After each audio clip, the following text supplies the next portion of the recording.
Welcome back, everybody, to another exhilarating episode of the 12 property days of Christmas.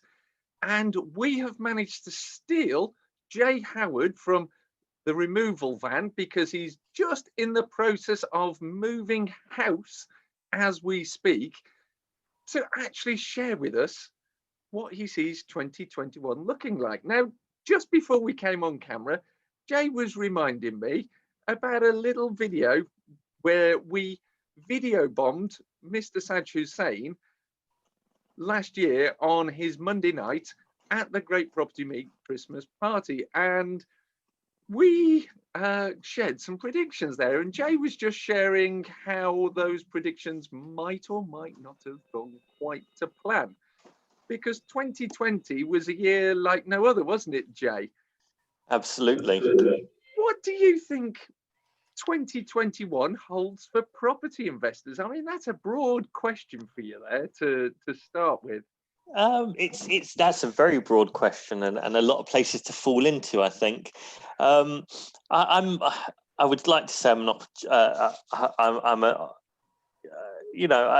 opportunistic person, and a lot of people don't like the word opportunistic because it almost sounds like you're taking advantage of people, but you're not. So I prefer to see things instead of being, optimistic or pessimistic. I'm an opportunistic person. I'm always looking for the opportunity, it's one of those things like whether you do or you don't, or you think you're right or you think you're wrong. Either way, you're right. The point is to do. We've had a couple of opportunities this year to buy some, in our view, some fundamentally sound assets, and we've been outbid at every turn, and not by £500. I mean, most people know that what myself and business partner do is we buy and sell through auction. That's our thing, and we haven't even been able to. We got nowhere near close to what we think something is worth. I don't see that improving in the first quarter or even the first half of 2021. I think the first quarter is going to be driven by, the same lunacy that is always driven by stamp duty changes or stamp duty holidays. People are going to be going hammer and tongs, probably overpaying to save themselves, overpaying 20 grand to save 5, which is just, it boggles the mind, but you see it every single time, the last 10 years especially. Then you've got a couple of other things that are kicking off at the end of Q1, so 31st of March to the 1st of April. I imagine that there's going to be a few more assets that enter into the marketplace, but I think they're going to overperform. Seen some really shocking things happen at auction recently. The one site that stands out for the last quarter of this year, and obviously there's been thousands in the last quarter of this year, but the one that really stands out was a 3 or 4 bedroom end of terrace house in Northolt. So that's a UB postcode, so Middlesex, and nothing special about it really, apart from it had a large side plot next to it, and planning permission had been submitted for a mirror image house to be built on it. Not granted, just submitted. The guide price, I think, started at £450. It sold for £926,000. £926,000. Now, I think if you had both of those properties, and the first house needed a refurbishment, it wasn't terrible, but it could have done with a lick of paint and a nice new bit of carpet and some marble in the kitchen or whatever refurbishers like to do. So it would have needed about 20-30k done to it anyway. You have to think at 926, even with the GDV of the additional house, you're not making money. In fact, you're losing money. And my understanding is actually that buyer potentially has failed to complete under that auction purchase, which means they've lost their £92,600, which is painful, but on hindsight, maybe cheaper, unless of course if the seller decides to sell it for less. Maybe the seller sells it next time for 600, which, if you were going to limit yourself to a 20% return on a GDV, which I guess most developers do, makes sense-ish. that seller can then sue the original buyer for that £326,000 differential and the legal costs and the costs of reselling and the la-di-da. That's a very expensive thing to do, and it's an expensive mistake born out of people thinking, right, if I don't do this now, or they hear a bit of news like, oh, the EU and the UK have decided to extend their talks because they haven't come to a position. Okay, there's positivity in the market. Let's buy. I think, obviously everyone knows I talk in tangents, so I apologize for that. But there was a massive exodus years ago from the financial services, the London bankers, the big boys who are exiting banking because they've got a good little cushy fund sitting behind them, and they think, right, I'm going to go into property. And they kind of think about property like as in trading something on the NASDAQ or a commodity, or obviously it is a commodity, or a currency. And it really isn't. Just because there's some confidence in the market doesn't mean that you go on an over leveraged buying spree. That's personal opinion. Some people agree, some people disagree. To your main question, or to your only question so far, what do I see? I see opportunity. Where I see the opportunity is actually I see a lot of negativity entering to the market, which will scare off a lot of the happy day buyers. I see a lot of assets entering into the system that probably have more problems than they have anything else. And those assets, are they sort of coming from corporate restructures, perhaps people who've been on furlough getting made redundant and can't afford to keep up mortgages? Where do you see those assets coming from? Yeah, so that's a really good question. I would say I would expect, sadly, I would expect a lot of the assets either entering into auction or into the market in general to be distressed assets. So, the scenarios that you point out, people who've been furloughed, who are now being made redundant, or people who own businesses, and those businesses have, maybe they set them up only 12, 18 months ago, so they're not eligible for any of the central funding, and they're finding it hard. It's a tough time for a lot of people. I mean, I made the decision to move from London, out, to that, and that's, I've reduced, obviously, the value of the asset is reduced because it's cheaper where I've moved to, but the affordability has gone up, and I'm thinking, right, I need to kind of protect against that swing, and it's going to keep coming. It will absolutely keep coming. So it all comes down to, in my view, yes, distressed assets. So those will be owner occupiers who are looking to sell, looking to make sure that, at the absolute least, their mortgage redemption is covered, plus maybe £5,000 or £10,000 to move somewhere else and start a life and get their savings back in. And then you have the poor souls who are unable to kind of hit those deadlines, take that control themselves. So you quite rightly state, the corporates, the corporate restructurers, on behalf, for the bankruptcies and for the voluntary registrations, involuntary, and all that. All of that. And then obviously you've got, there's been the hiatus forced on the country from local government about the repossessions ban and the evictions ban, etc., etc. Now, I try not to take too much of a disaster kind of style spin, but I was thinking, that's been in place pretty much since March. And they're planning on running it through to March. And I think the only thing that's been extended past the 31st of March, to my knowledge, and I could very well be wrong, and I may well be, is that they've extended the furlough till the end of April, I think. I think everything else is still a deadline of the 31st of March. And that includes the stamp duty holiday, that includes the repossession, that includes the evictions ban and all that kind of stuff. But it makes you think, realistically, the people who were on the precipice of being repossessed, all they're doing is from that point all the way through to March next year is they're attracting default charges.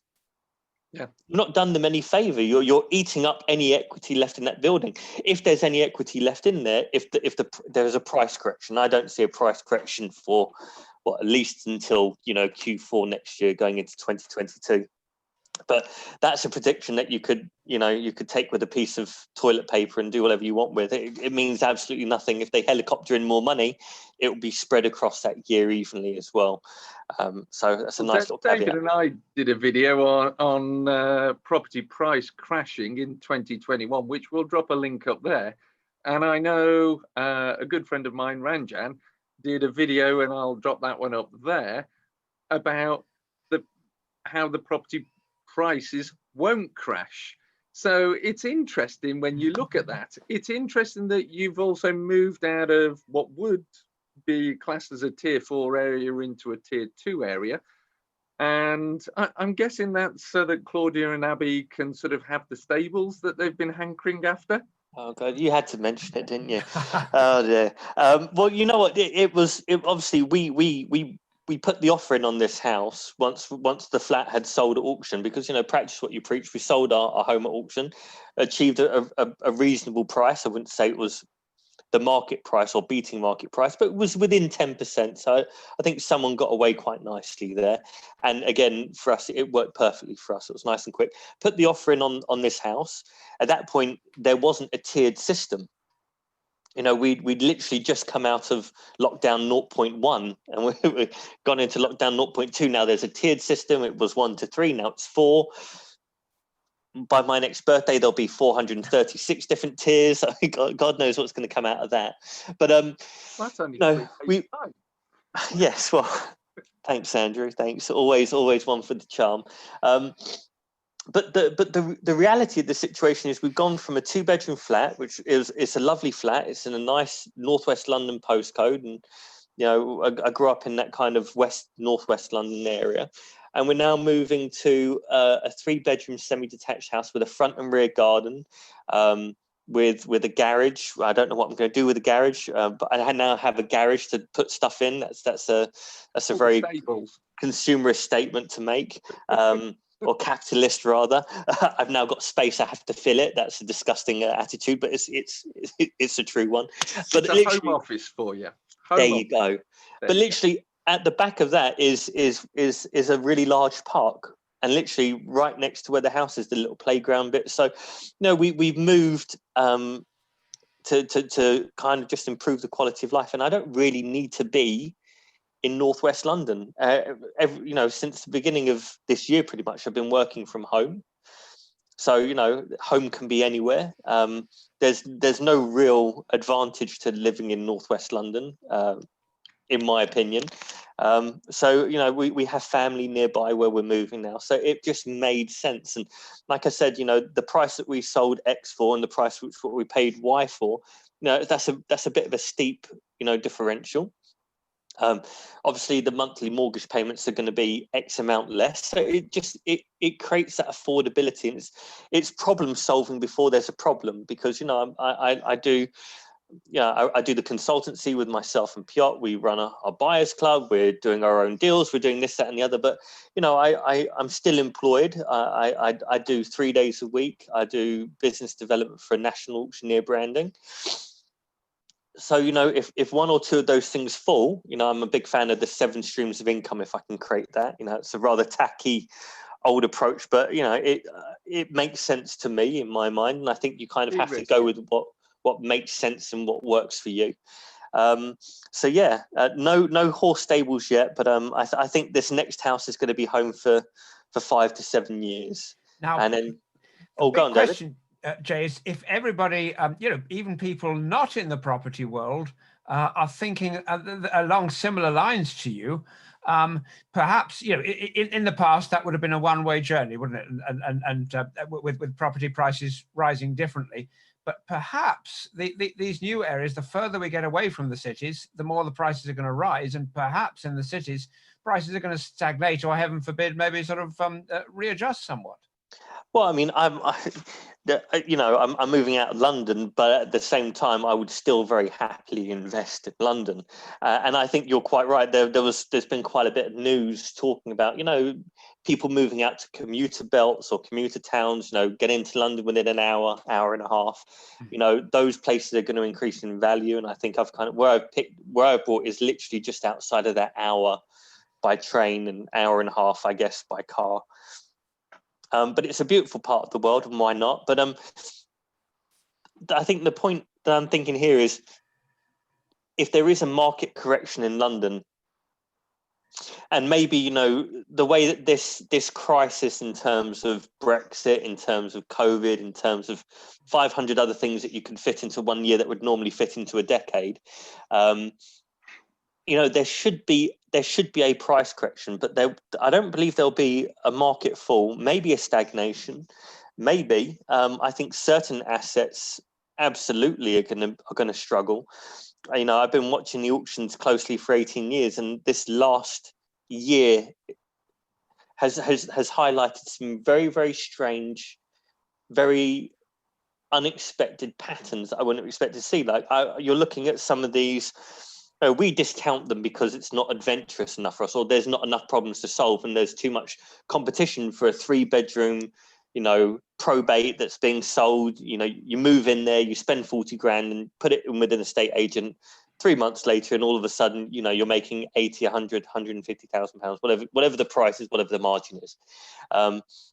There's no appetite for me to do something like that, because these hands are very, very, you know, they're not painting, decorating hands. I'm far better on a laptop with with my spreadsheets and my numbers and things like that. But you know, so it there was no interest for us, and we're sitting there going, oh well, we won't even pay attention to this because it's going to absolutely fly. And it's one of the unsold lots, and we're sitting there thinking, you know, we tell ourselves we know a fair bit about auctions, we know a fair bit about property, and probably without being too you know, self efficable, you know, we do know a fair bit. We've been in it for a while, but this market has really turned it topsy-turvy. Some of the stuff that we were looking at thinking, right, you know, this is unmortgageable, there's problems with the title, there's adverse possession, there's this, that, and the other, you know, 15, 20 things that you'd think people would look at this and they would run away, they would run miles away, selling for like 3 times what we would ever pay for it. Maybe even selling for 20% what we thought we would sell it for once we'd done all the works to improve it. And that's something that's really very strange in this market, because, you know, as much as I say, you know, I'm a big fan of the opportunities, you know, there is risk out there. And I'll go back to the statement about, you know, you, as a property trader, we trade on very specific terms. So, you know, if we're doing 2 or 3 deals a year, that's good for us. But, you know, the returns that we make are really good. We bought the Tooting one that everyone knows about, and that was a brilliant site. And we're looking at a couple of others. We don't need to be doing the quick flips for 5 or 10 grand. We focus on solving issues, creating opportunities, better housing, la-di-da-da. But even we're looking at some of the stuff thinking, right, well, you know, we're going to put some work, we're going to put some effort into this, we're going to get a solicitor to review the legal pack. But I drove all the way down to Chichester a couple of weeks ago before the tears really kicked off. And it's such a strange market. But that's what's beautiful about property, right? Because when you're following the rest of like the financial markets, you know, when someone jumps off the cliff, they all tend to follow. But actually in property, that's not the case, because there's such a diversity of assets and how they're handled, you know, not just, you know, the slew of different types of residential and residential ownership, the slew of different types of commercial assets and commercial ownership, and the big changes with all of that. Who knows? All we do know is we have to be in it to win it, you know, and that's where we remain, you know, unless you know there's news of the 7 Horsemen and the Hellmouth opening up, you know, in central London. We're going to carry on business as usual, because there's no alternative, you know, for us, you know, with our mindset at least. Well, I know you reasonably well. I mean, we've spoken at respective events and so forth, and you're very much like me, a problem solver. You also like doing deals and thrive on the cut and thrust of the deal. We differ a little bit in that I don't mind getting my hands dirty. I like to stretch this muscle and these muscles. Coming back to stretch your muscle a bit about auctions, you are a consultant, you are an expert, you do run the hammer.com website with Piot. This year, I mean, I look at like David Sanderman, who's been trying to offer online auction systems for a number of years, and they've been stonewalled pretty much by the industry. Come April, every man and his dog wanted an online auction system all of a sudden to offer. Now, are we going to go back to the old world? Will auctions stay online? Is there a new strategy and tactic for bidding online versus the offline worlds? What's your thoughts? I've thrown you a lot of curveballs there. Yes, yeah. There's a lot of danger in that line of questioning. The problem is I have a very contentious view on that, and I will make some auctioneers either very happy or very unhappy by disclosing that view. But what I'll start with is he was stonewalled. I think his online system must have been 2012, 2014. Maybe a little bit before, maybe a little bit afterwards. I know David really well, got a lot of respect for David. And a couple of auctioneers took it up, but a lot of people just kind of ignored it. And the reason being is that auctioneers they need to be in that room. They're in property to be standing in front of everybody, doing the flourishing. If you talk about me loving the cut and thrust of a deal, like they love making that deal happen. These are people that need to be in front of 500 people and making a bit of noise and putting a show on. So when they were being offered or sold an online system, their first question was, so where am I in this? And the first answer was, well, you're behind the computer screen, not doing a great deal. Well, these are people who, for years, they've inherited these skills. It all comes down, and they go from being in front of 700 people to being in an office of 6, if they're lucky looking at it. So that put a lot of people off. Do you remember the cut and thrust in the City of London, where they're all waving their bits of paper and this kind of thing? And where is everybody now, sitting in front of a screen? But so here's my view, and it's probably not going to be one that is appreciated or agreed with by most. Is I don't think that you need a room auction anymore. Auction House London, their auction was 2 or 3 days after the first lockdown was announced. They had very difficult decisions to make in a very, very short period of time. A lot of auctioneers at the time were like, right, let's not do a March auctions. Let's leave it to April. Let's figure it out and let's see what we can do. Or some of them were like, yeah, let's just do the widget, the click button thing. Let's just do that. But at Auction House London, and I'm very biased because I worked there for 6 years and I love the guys. I don't work there anymore. But, they decided, no, we're going to do a live stream auction. We're going to do the internet bidding. We're still going to allow the telephone bidding. We're still going to allow the proxy bidding. We're still going to put Andrew, the great and powerful Binstock, up front and let him do what he does best. And he still, in my opinion, is definitely in the top 3, if not the top person, for entertainment value, if anything else. They were the first ones who kind of took what was there and evolved it, elevated it, escalated it, whatever word you want to use. And actually, I feel that that's the future. So, my opinion is really, if you look at Allsops, which is probably the largest, if you add the resi and the commercial together, probably one of the largest and longest standing auctioneers in the country, they went straight onto widget. They didn't try and do the hybrid or the live stream, whatever people are calling it. They went, no, this system works. Let's leave it here. Let's make everyone's life easier. They can, just like eBay, they can click the button. Why would we get in anybody's way? And there's an argument for that. And then you've got the Barn and Marcus, who did very much the same thing. And again, obviously Barn and Marcus is part of the Sequence Group, so massive, estate agency brand. But they're doing anywhere between 275 and 325 lots a month. That's unbelievable. And the Auction House brand,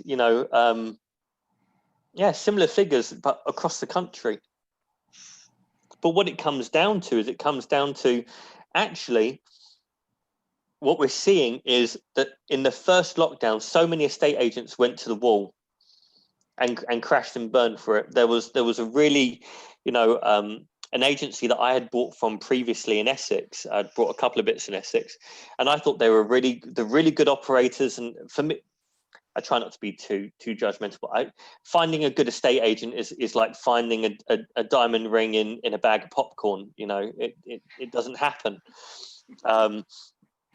But and actually the guys I bought this house from, I would say, I've had a really good service as a buyer, and I think they've looked after the seller well, because when I talk to them, okay, we'll take that on board. We're going to go speak to the vendor, we'll advise them this, that, and the other. And you don't get many estate agents to do that. So a lot of estate agents have gone to the wall, and I've been offered some off-market stuff, but I wouldn't say that the off-market stuff has increased during COVID, but the number of lots entered into auction across the board has increased. So that tells you something. The amounts raised. There are auctioneers like Stratton's who'd posted their December results, and it was their best December result since 2004. That's quite impressive. 2004. 4 years before the last major crash, when everything was on the up and up, and quite dramatically so. From 2002, 2004 to 2006 was height of market, and they've just, on the amount raised and amount sold this year, they've completely wrecked the 2004, and that's astronomical. And you look at some of the other auctioneers who have been outperforming their 2012 levels this year, and 2012 was, heading back on the up and up from the 2008 crash.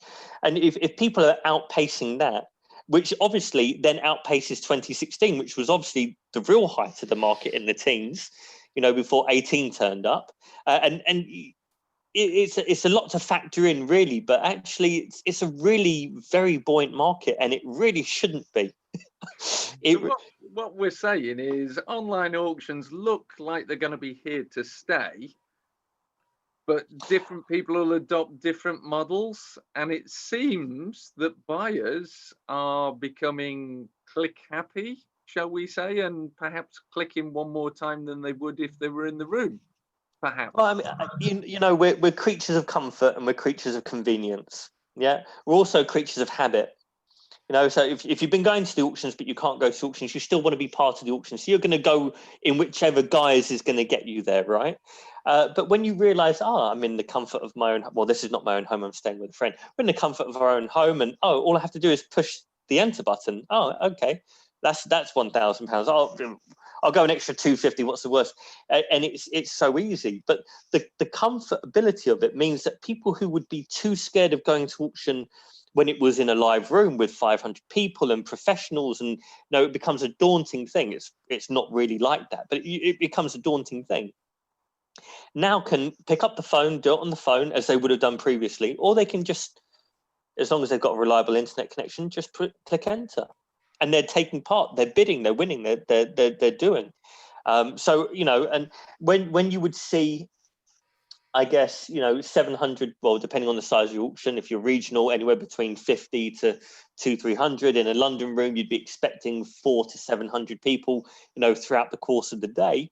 On these live stream auctions, there are 20,000 people watching. So are we into a sort of increase of numbers? Netflix versus Blockbuster video type scenario here, with the whole business model is shifting? Well, video did kill the radio store, David. As a DJ, you'll know that. but it's one. It made so much sense. And the auctioneers who were like, no, I make the difference as to whether this property is going to sell for X, or that extra 200 or 300 or £2,000 or £3,000 more. They're now looking at this going, right, well, build it and they will come. And they've built it, and the people have turned up in their droves. And coming back to 2021, what events are you looking out for that are going to either be pivotal for your business, or for the markets, for opportunities that are going to be created, or threats that you need to be aware of, speed bumps in the road? What have you got on your map? Yeah, so the main triggering points for me for next year are how long is furlough going to be carried over for? Are they going to extend the eviction ban? Are they going to extend the repossessions ban?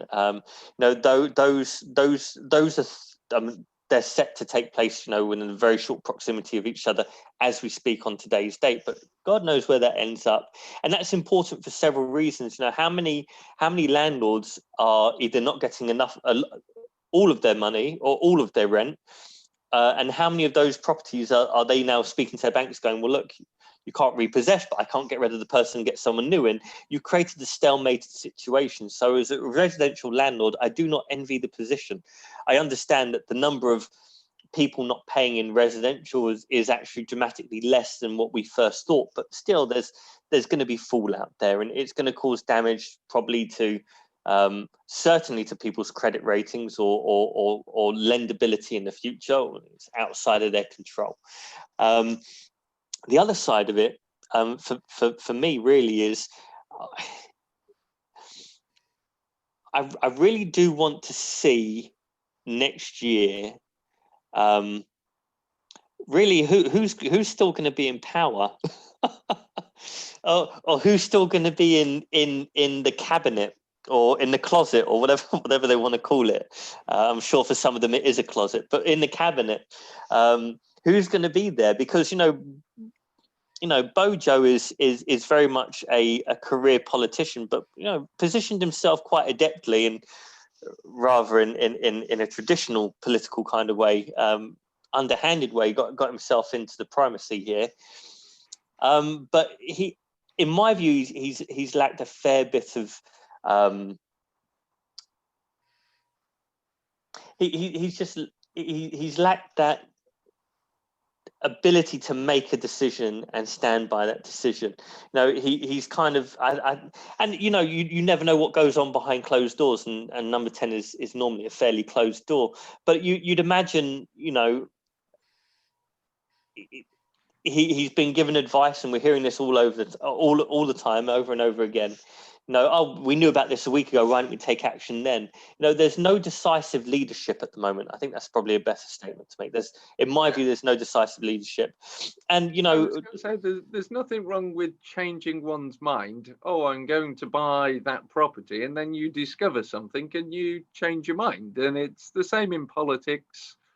Yeah, it's important. Don't make the decisions you can make with the information you've got. And as more information comes out, it's good. Hindsight's brilliant. And I'm being devil's advocate here with Jay.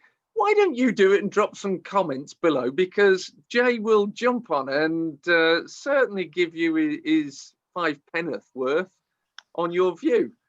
Absolutely. And just to muddy the waters a bit more, while we're on that same topic, Brexit was a thing that was Boris very much within his comfort zone. It's the thing he engineered that got him into number 10, and he had plans to deal with all that.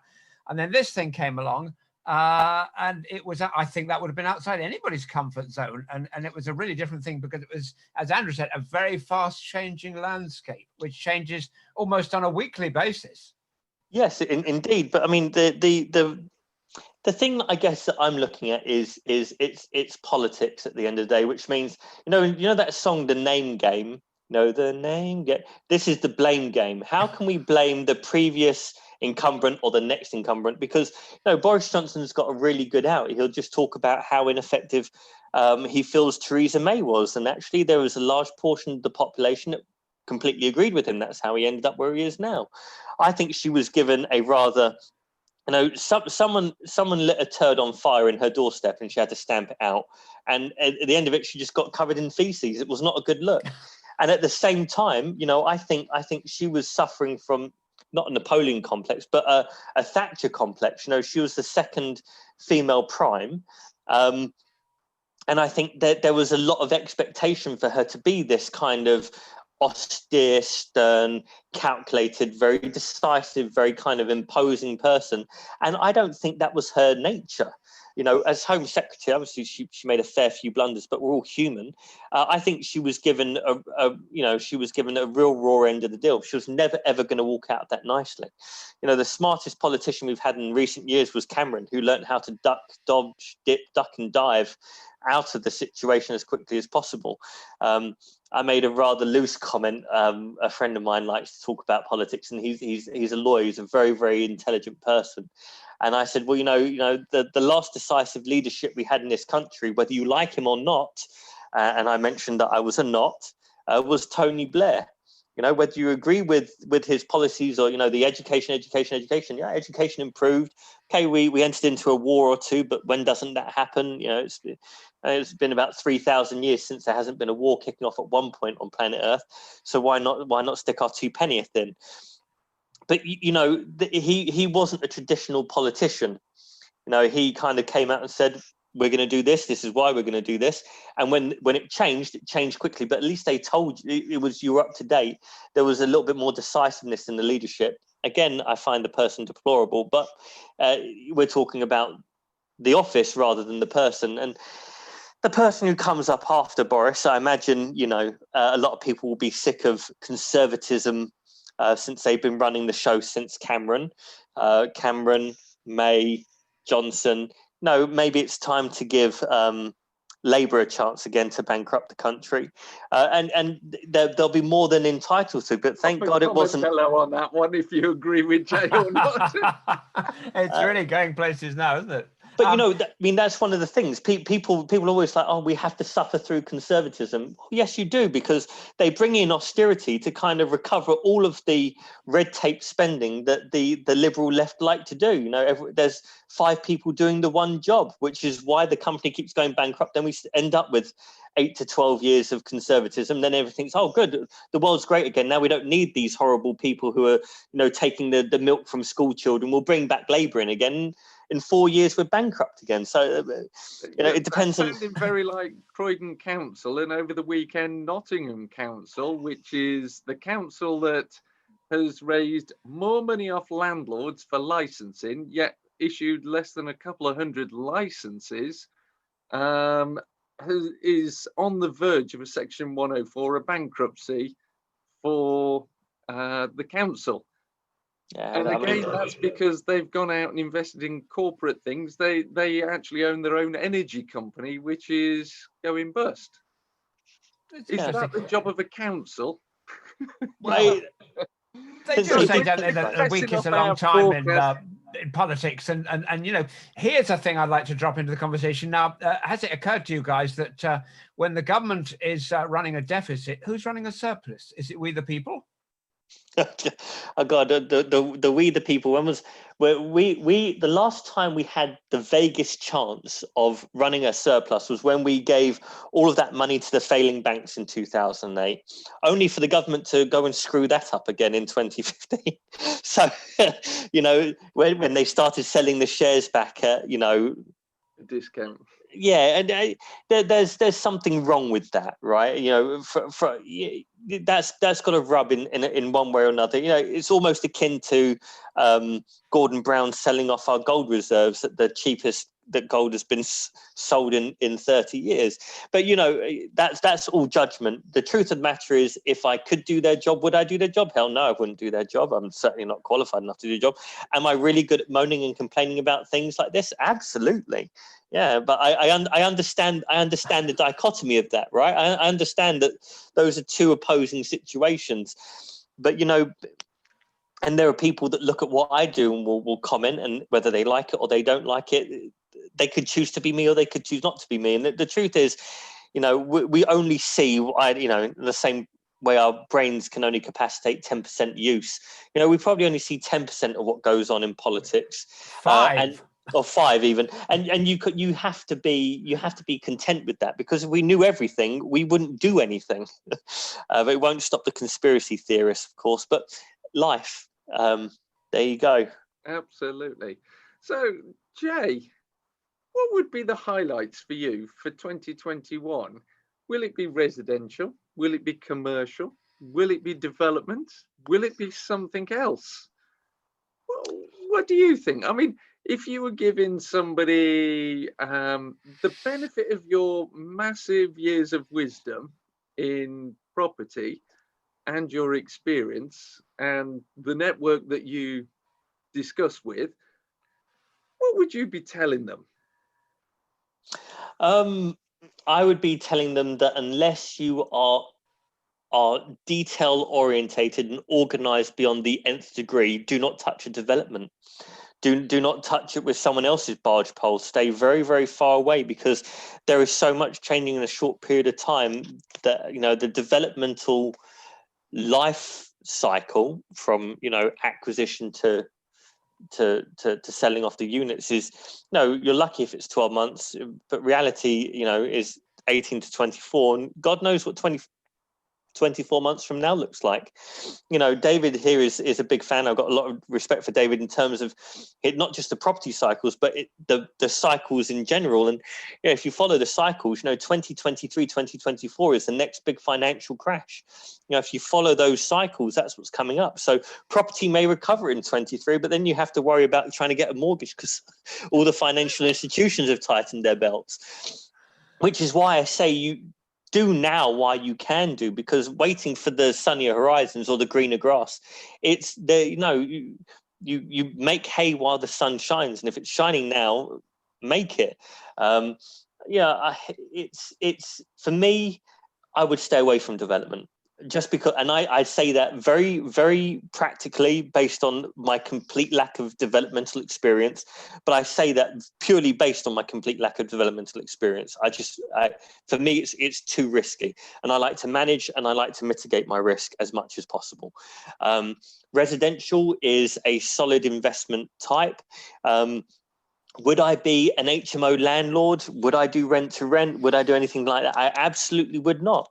I've had a conversation. We all know Adam Lawrence, and he made a really good point once. It completely changed my outlook on rent to rent. He said, if you are renting your property to a housing association or a charity, and they're then getting income, they're renting it to someone else, technically you're a rent to renter, or they're a rent to renter using your property. And I'm like, okay, well, all of a sudden there was a legitimacy brought into that form of property investing, or lack thereof of property investing for some. You know, would I be a residential landlord? With all of the changes, no, I probably wouldn't. I would say that it's all marginal gains. If you're going to build a portfolio of 2, 3, 4, 5, 600 properties, then absolutely, you know, residential, just stick with that. Stick with your 2-3 bedroom houses, you know, stick with the freeholds. Don't go into the leasehold stuff, because it will just muddy all the waters, and build, you know, find a nice area where you can get your 75% mortgages, pull out, and then just keep going. And why not? And if you've got a really good management company, or you know what you're doing, you have very, very specific skills, it's a brilliant way to kind of build, you know, wealth over a long period of time. And I guess that's what a lot of people are talking about. There's that phrase that's going around at the moment, financially free. And I look at it in two ways. I look at it in the first way of, does that mean that you have enough money, or does that mean that you don't need any money at all? Does that mean you can now buy an old Winnebago and drive up into the middle of the woods and live off grid? Is that what financial freedom is? Do you free yourself financially from the shackles of mortgages and responsibilities and debts and assets and all? The truth is, all of that and none of that, right? What I would say is I quite like the commercial stuff. I think, you know, with the use class changes, the fact that the government are trying to keep the high streets alive by enabling you to put on the high street what is required for the high street, and not just restricting, oh no, this is A1 or A2, or this is A3, or this is B6, or no, the high street needs more dental practices, give them an extra dental practice, or it needs another kebab shop, and why not? Everyone loves the kebab. Give them that, you know, and that kind of transience is actually brilliant. I was talking to a chap called Alex Schlagman from SaveTheHighStreet.org. Very, very switched on lad. Got some really good ideas, and he's talking about how you can revolutionize the type of the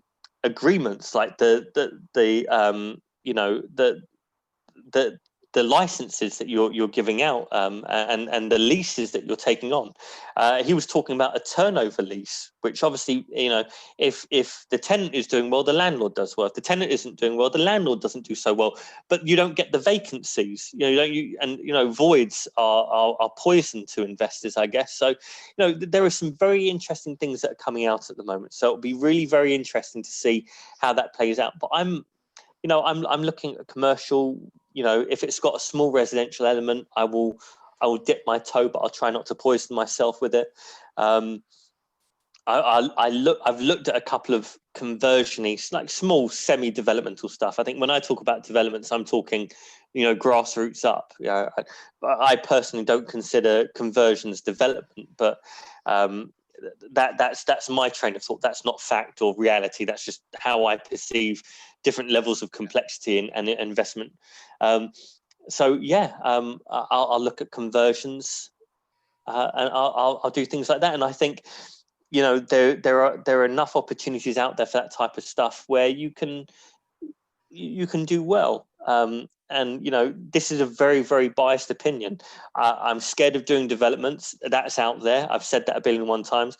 I come out in hives the moment I think I've got a residential tenant on my hands, because the thought of being called at 6 p.m. on a Sunday night because there's a leaky tap in the kitchen, that's suicidal thoughts for me. I wouldn't be able to bear it. Okay, well, it's going to leak till tomorrow morning. You could have called me tomorrow morning.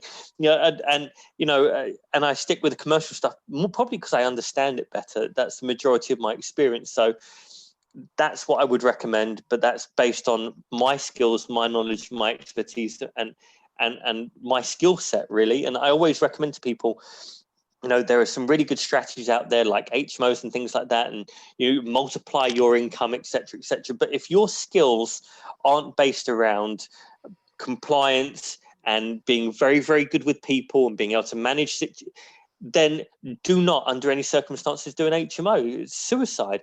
But if you're really good at B2B and you know how to talk to a business person, that's why I love commercial. You're not talking. You're talking to another business person, and the relationship for me is easier. It's straighter. There are defined roles and responsibilities, and that's an environment of success for me, not for everybody. Well, I'm, as the audience out there know, in favour of commercial, because it's a logical and a rational decision-making process, whereas residential can be emotional. And when emotions get involved with people, things can get blown out of perspective in this teacup that you've got the storm in. So no, fantastic.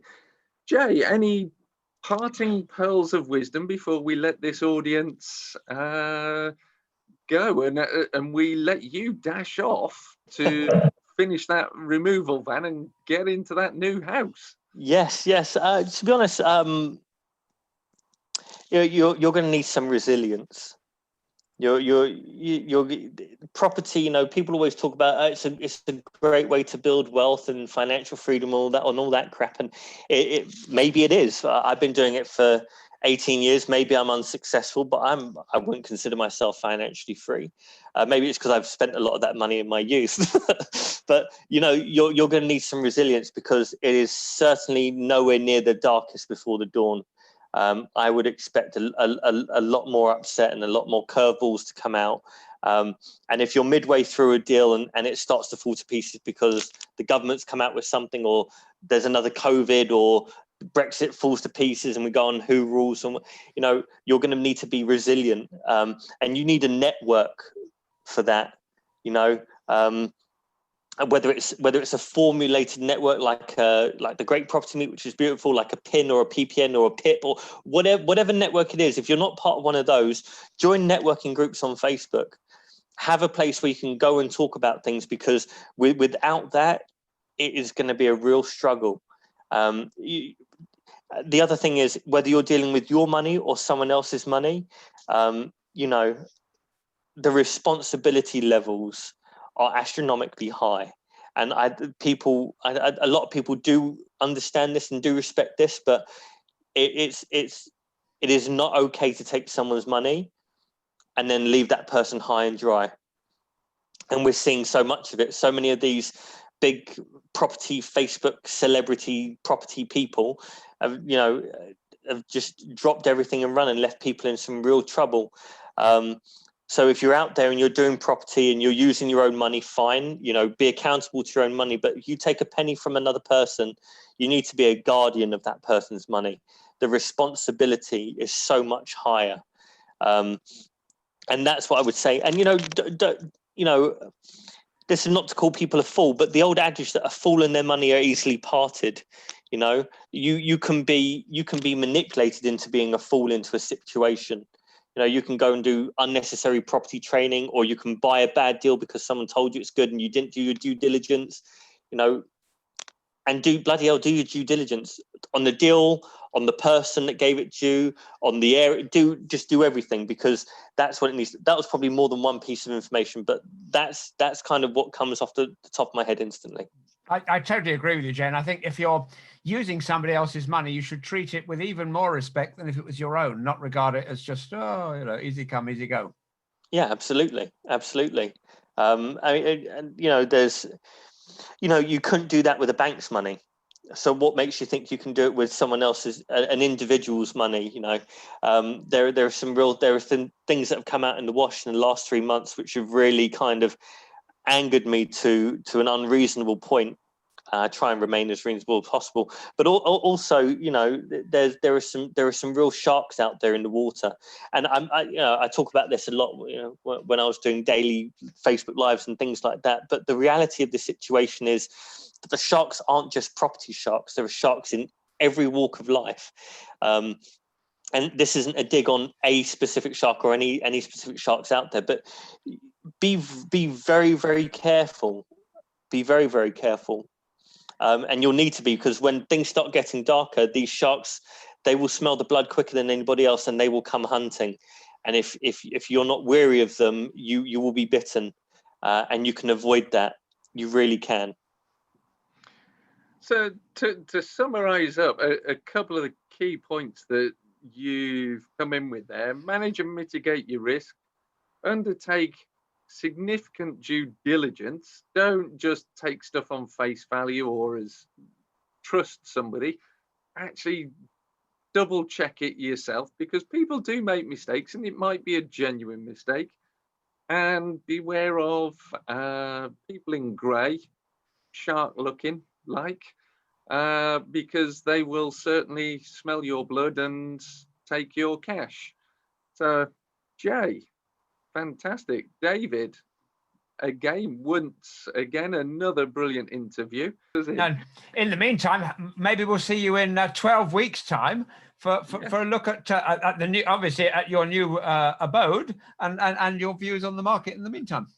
Brilliant. Yeah, I'm looking forward to it. Hopefully I'll try and stay on topic and not tangent myself into 50 different directions. But yes, I'm looking forward to it. And thank you very much for inviting me. Jay, it's been a delight. And we are honoured, and our audience is honoured to have had the wisdom of somebody who is a real property trader, actively trading, actively advising auction houses and consulting to others on their expertise. Now, get hold of Jay at hammer.com, details down below. Thank you again for staying with us. There's more videos to watch in this show reel here. There's also another video of Jay doing an outdoor presentation at the Great Property Meet 18 months ago on our patio with hymns in his hand. So join us and watch some of those videos. Drop Jay a comment. He's been a bit controversial. Give him a bit of a written heckle. Give him a thumbs up if you liked what he said. And we'll look forward to seeing you soon. Thank you, everyone.